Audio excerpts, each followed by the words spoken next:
Olá, começa agora o Cachoeira em Foco. O telejornal Laboratório da Universidade Federal do Recôncavo da Bahia. E nessa edição você vai ver: moradores da cidade de Cachoeira reclamam da falta de água. Essa falta de água diariamente, não tem nem uma sobrevida ali com o reservatório, acabou. O retorno das aulas presenciais da UFRB movimenta a economia de Cachoeira e São Félix. Quem trabalha, Deus ajude e fomos fortes. Não foi fácil não, mas graças a Deus estamos vivos e continuamos a lutar. Escolas municipais vão implantar um plano de educação antirracista. Trote na universidade marca a vida acadêmica dos alunos. Cachoeira começa a se destacar como polo de produções audiovisuais. Somos aí devedores, dessa política pública, de descentralizar as universidades, de interiorizar as universidades. Ponte Dom Pedro II chama atenção pela importância cultural e econômica para a região. Em algum tempo ela teve diversos problemas com relação até a passagem do trem, o descarrilamento constante.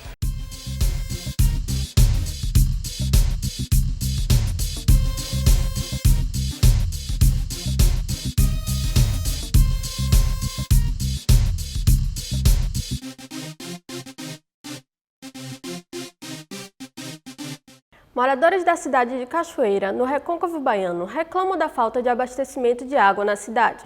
Os moradores dizem que o problema é antigo. Eles contam que sempre falta água nos bairros e a situação é ainda pior quando tem festa na cidade. Moradores de Cachoeira relatam falta de água nos bairros da cidade. Essa falta de água acontece frequentemente e em períodos de festas. As críticas ao serviço da Empresa Baiana de Saneamento Básico, Embasa, são recorrentes. Conversamos com o estudante de cinema Marcos Guimarães, que é morador do bairro do Caquende, e reclama do fornecimento de água, que é interrompido durante o dia e acaba atrapalhando sua rotina. Marcos conta com a ajuda de vizinhos quando falta água na sua casa. A gente não pode fazer nada no horário certo, a gente tem que esperar voltar a água para lavar a louça, para tomar banho, e chegando atrasado, em aula, essas coisas.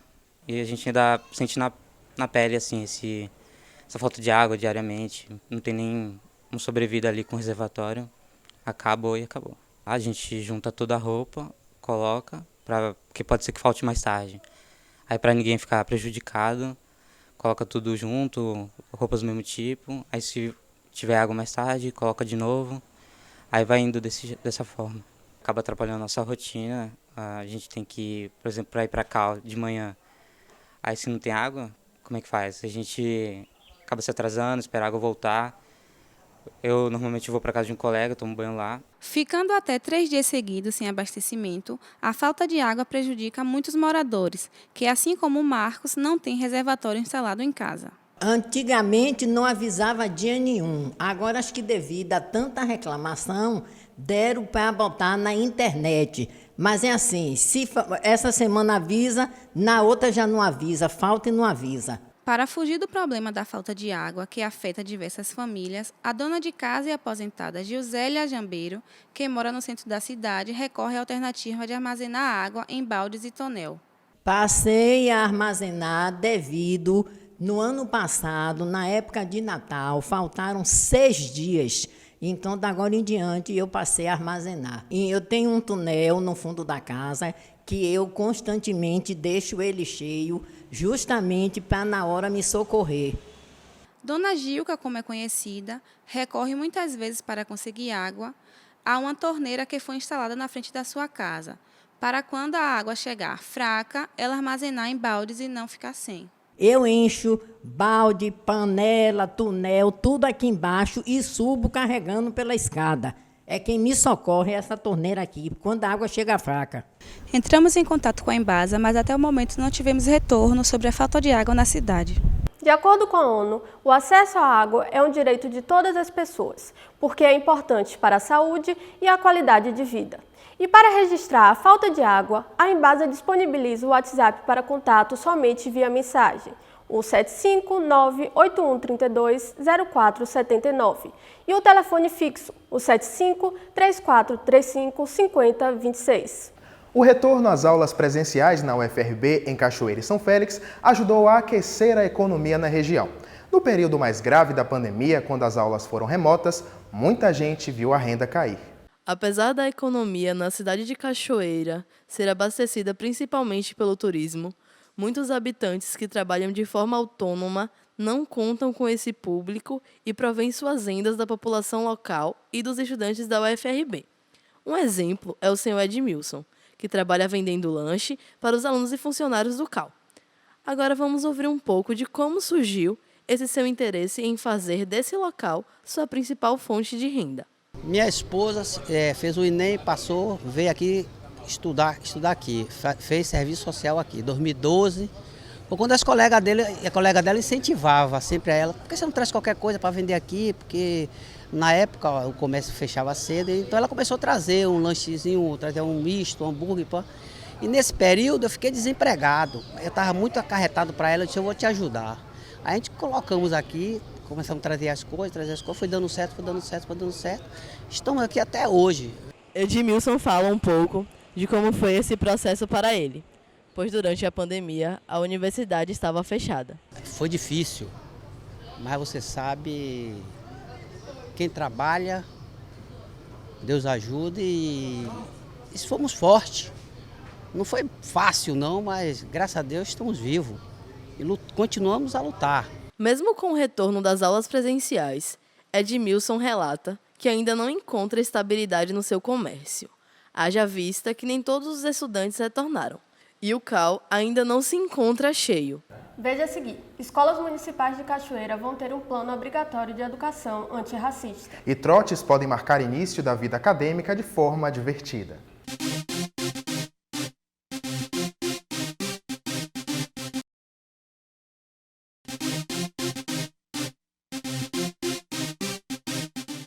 Um plano de educação antirracista obrigatório para as escolas municipais de Cachoeira está prestes a ser implantado na região.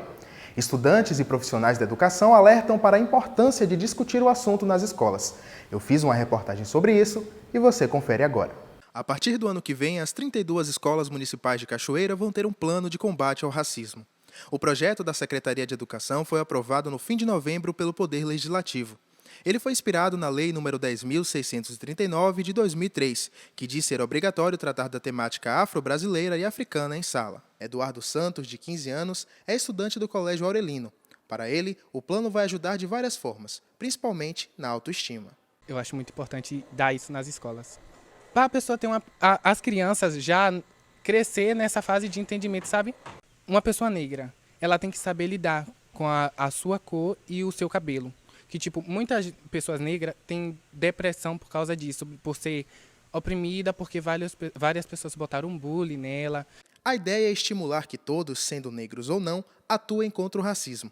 Uma das responsáveis pela elaboração do plano, a professora e coordenadora da Educação para a Diversidade, Sandra Liz, destaca a importância da proteção, rede de apoio e representatividade. Eu, enquanto mulher negra, para mim seria fundamental se eu tivesse essa oportunidade, porque eu nunca me via na escola, nunca me via representada em nada, né? Nas meninas mais bonitas, nas princesas, nunca me via nesse lugar. Por isso mesmo que a gente tem essa preocupação de dar essa possibilidade para esses estudantes, que a gente não quer que nenhum aluno sofra o racismo que eu e outros da minha faixa etária sofreu. Cachoeira possui uma população majoritariamente negra. Segundo dados do último censo realizado em 2010 pelo Instituto Brasileiro de Geografia e Estatística, das 32.026 pessoas que residiam em Cachoeira até aquela época, 27.874 se declararam pardas ou pretas, o que representa 87% da comunidade cachoeirana. O objetivo é acolher e garantir o espaço para a população negra, que é maioria no município. Léo Fernandes, de 32 anos, é egresso da rede municipal. Ele diz que o tema é complexo, mas o plano é uma faísca de esperança para um futuro melhor.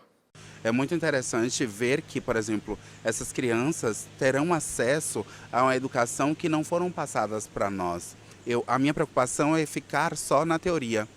Eu acho que é muito importante a gente trazer referências que não sejam europeias, como preparar esses jovens, essas crianças, para esse mundo extra, esse mundo aqui fora, né? Então eu acho que é muito uma desconstrução, a gente não se torna antirracista, é uma luta contínua, todo dia a gente precisa ser antirracista.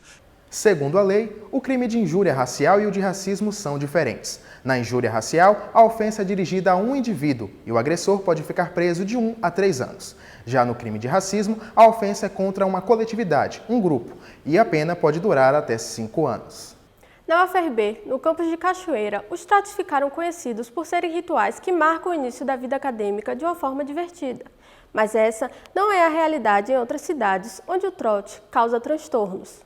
O trote é um ritual de passagem que marca o começo da vida universitária dos calouros e costuma ser feito com jogos e bebidas. Mas apesar de servir para a interação dos calouros com veteranos, em alguns casos a experiência tem acontecido de forma traumática. O trote tem se tornado humanizado. Nas imagens feitas por estudantes, dá para perceber que as brincadeiras feitas pelos veteranos são autorizadas pelos calouros. A estudante de História, Camila Sena, da UFRB, comenta que no trote dela foi tranquilo e se divertiu muito. Não teve nada que fosse realmente de ruim que aconteceu.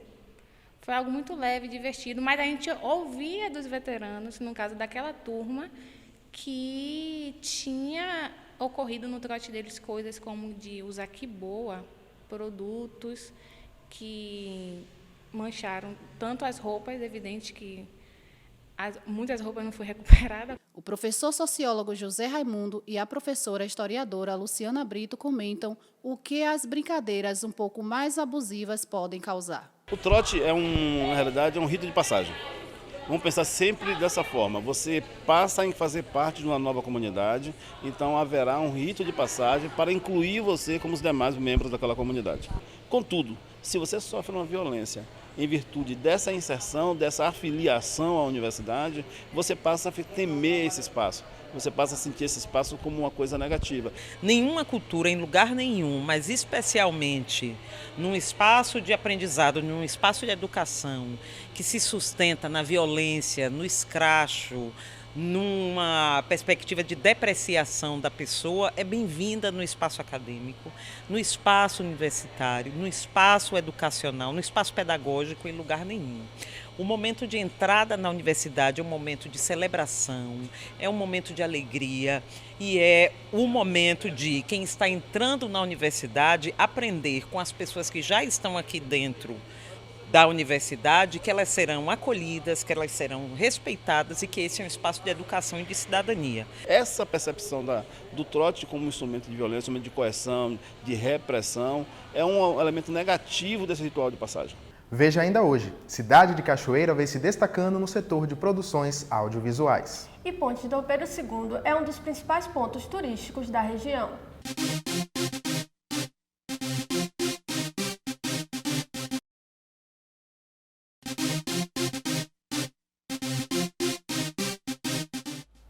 Entre os dias 3 e 6 de novembro acontece a 10ª edição da FLICA, Festa Literária Internacional de Cachoeira, que esse ano vai contar com o apoio da Universidade Federal do Recôncavo da Bahia. A UFRB participará com mesas temáticas, oficinas, lançamentos de livros, intervenções e espaços temáticos de cursos de graduação. A cidade de Cachoeira vem se destacando no setor de produções audiovisuais com a participação de produtores e artistas locais. Segundo profissionais da área, essa atuação tem contribuído para a valorização da cidade como um polo cultural importante para a Bahia e também para a movimentação da economia. É uma oportunidade para os moradores da cidade. Desde 1971, a cidade de Cachoeira, no Recôncavo Baiano, é considerada monumento nacional pelo IPHAN. Com uma arquitetura de traços coloniais, as margens do Paraguaçu e uma beleza que atravessa séculos, a cidade vem se tornando um polo de produções audiovisuais, principalmente após a chegada da Universidade Federal do Recôncavo da Bahia, com cursos ligados ao campo cinematográfico. A presença do Centro de Artes, Humanidades e Letras da UFRB, em Cachoeira, tem um papel fundamental na formação de profissionais da área de produções artísticas. A professora Ana Paula Nunes destaca a importância da atuação da universidade fora das grandes capitais. E quando a gente pensa na descentralização do cinema, sair do eixo Rio-São Paulo, é natural que a gente venha para uma cidade que tenha uma efervescência cultural tão grande, né? Então, somos aí devedores, né, e dessa política pública, né, de descentralizar as universidades, de interiorizar as universidades. Produções como Ilha, Café com Canela e Maré, gravadas em Cachoeira, mostram o protagonismo dos moradores. E segundo relatos de alguns estudantes, esses filmes fazem nascer o desejo de prosseguir com novas produções feitas inteiramente aqui. E eu pretendo continuar levando esse legado, principalmente pensando o cinema queer aqui na cidade, que eu acho muito importante a gente ter isso sendo produzido em Cachoeira. Natural de Cachoeira, o cineasta Marvin Pereira, formado pela UFRB, é produtor de filmes como A Vida é pra Valer e Marvin Giff. Ele destaca a importância de produções audiovisuais para a movimentação da economia local. E é muito importante quando a gente produz um filme, quando a gente produz um clipe, uma série, alguma coisa, a gente precisa, de uma certa forma, gerir toda uma logística, né? Então, a gente precisa de transporte, a gente precisa de alimentação, a gente precisa de locação, a gente precisa de hospedagem. E isso tudo acaba gerando, né, uma certa economia para a cidade, porque a gente não busca fora, a gente tem uma prioridade de fortalecer o comércio local. Cachoeira segue fazendo história.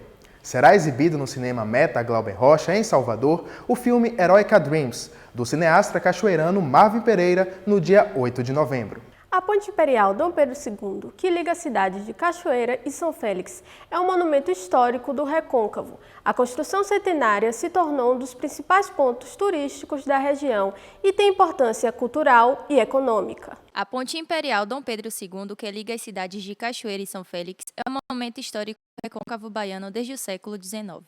A construção centenária da ponte se tornou um dos principais pontos turísticos com a visão sobre o Rio Paraguaçu, além de ter uma grande importância cultural e econômica valorizada na região. Segundo o historiador cachoeirano Igor Almeida, o projeto para a construção do maior empreendimento do Recôncavo foi assinado pelo engenheiro civil Francisco Meirey e passou pelo processo de tombamento histórico junto ao Instituto do Patrimônio Histórico e Artístico Nacional, IFAM. Em 1882 teve início o maior empreendimento realizado em Cachoeira no século XIX, a construção da Ponte Imperial Dom Pedro II. Ela durou o processo de construção cerca de 3 anos, sendo definitivamente inaugurada na tarde do dia 7 de julho de 1885, contando com a presença do então presidente da província da Bahia. A ponte ela passou a integrar o ramal de Feira de Santana, da linha férrea de Feira de Santana, e contribuiu para facilitar o processo de escoamento das mercadorias, do que vinha, sobretudo, do sertão. A ponte, além de marcar um período histórico, ela resgata memórias sociais de pessoas que viveram e vivem nesse território, sendo uma grande referência econômica desde a sua criação, utilizada para transporte de mercadorias, como o ferro, o tabaco, a cana-de-açúcar e entre outros produtos. A ponte ela seria custeada através do pagamento. Para você atravessar mais ou menos até a década de 30, você deveria pagar um valor, pedestre pagaria um valor específico, mercadoria outros valores. Então, durante esse processo, ela foi, para o custeio da manutenção da ponte, se deu justamente através dessa taxa que era cobrada. Com tantas informações, fica nítido o grande valor em que a ponte tem para a região e para os moradores. Segundo o gestor público Antônio Basto, conhecido como Tafarel, morador de São Félix, a luta é constante durante esses anos vividos pela preservação do patrimônio. Houveram diversas lutas, durante esse período todo para a manutenção, da beleza dessa ponte, mas com base mesmo na reforma, porque ela sempre apresentou diversos problemas, tanto para a comunidade de forma geral, as pessoas que transitavam pela ponte, mas também, em algum tempo, ela teve diversos problemas com relação até à passagem do trem, o descarrilamento constante. Afinal de contas, a cultura e a economia da ponte Dom Pedro II é valiosa para o Recôncavo baiano. Segundo especialistas, a ponte está ao lado de um rico patrimônio natural, às margens do maior rio totalmente baiano. Da nascente à foz, o rio Paraguaçu atravessa vários municípios do Recôncavo e desemboca na Baía de Todos os Santos. O Cachoeira em Foco vai ficando por aqui. Obrigada pela sua companhia e até a próxima edição.